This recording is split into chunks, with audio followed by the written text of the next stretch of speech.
Pernah tak anda pergi kursus ataupun training untuk meningkatkan skill anda ataupun pengetahuan anda? Dan selalunya training ni anda sendiri yang pergi ataupun syarikat yang hantar. Tapi pernah tak anda alami dalam satu kelas atau satu kursus tu akan ada beberapa orang yang suka provoke, yang akan suka mengganggu perjalanan kelas. Selalunya orang-orang ini akan mengganggu dari segi kita punya fokus. Jurulatih ataupun speaker yang berada di hadapan selalunya akan share teori, strategi untuk bagaimana untuk kita tingkatkan skill kita. Dan kadang-kadang orang-orang yang suka provoke ni akan bertanya soalan yang menyebabkan kita rasa macam tak selesa. Tips yang pertama, anda puji dia. Betul lah kau cakap, apa yang kau cakap ni betul lah, ni idea kau ni bagus. Orang yang suka provoke ni, dia sebenarnya kurang perhatian. Yang kedua, yang anda boleh buat ialah anda lantik dia orang yang sentiasa mahu bercakap ke depan, rasa minta pandangan dia. Sebab apa? Bila kita selalu minta pandangan dia menyebabkan dia rasa dia penting dalam kumpulan tu. Tapi pandangan dan idea dia tu kadang-kadang akan menyebabkan dia rasa tersentak apabila speaker ataupun jurulatih yang kat depan tu memberi respon kepada idea ataupun pendapat dia, yang menyebabkan dia terduduk ataupun dia terdiam.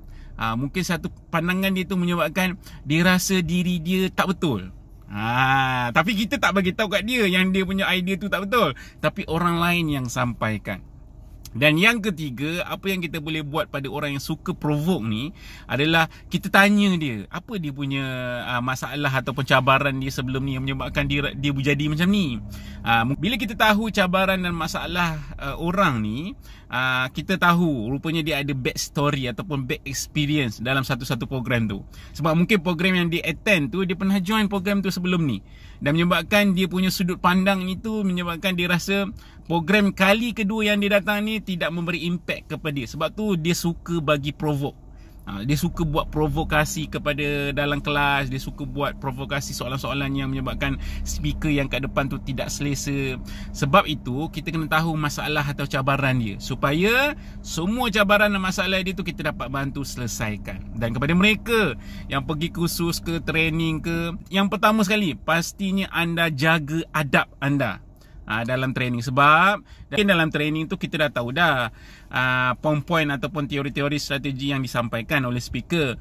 Tapi kita kena ingat, dalam kelas itu, dalam training itu, kadang-kadang ada juga orang lain yang baru first time nak belajar.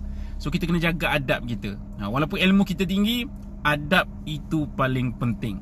Pastinya tuan-puan, kepada mereka yang pergi training, yang pergi kursus, hormati orang yang berada di depan, iaitu speaker. Kita jangan tengok dia siapa. Mungkin kita ni datang training tengok mudanya speaker ni kan. Jangan tengok siapa orang tu.